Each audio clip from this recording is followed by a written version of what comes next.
Hey everybody, this is the first in a new series of videos I would like to do going into an in-depth, closer look about a particular unit or ability that I find especially interesting.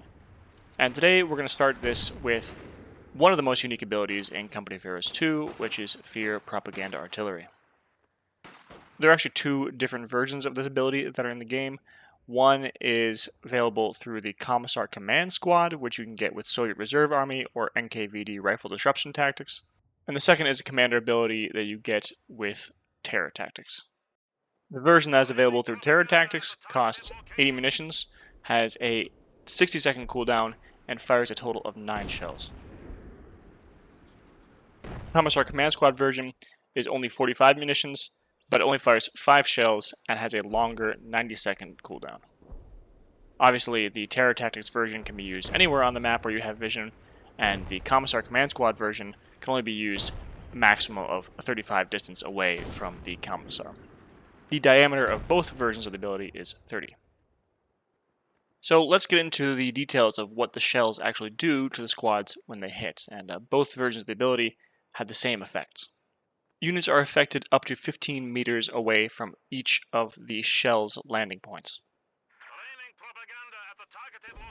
The first shell to land is guaranteed to always have the same effect.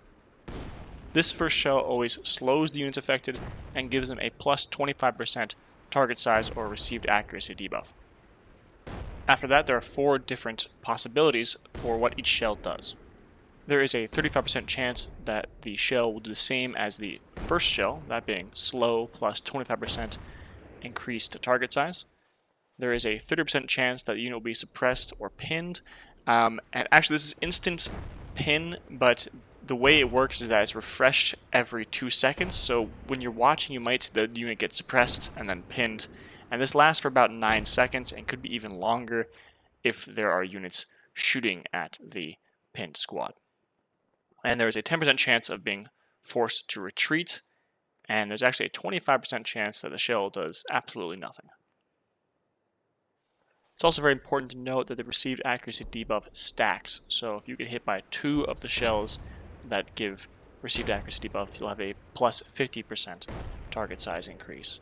3 shells, 75, 4 shells, 100, etc., etc.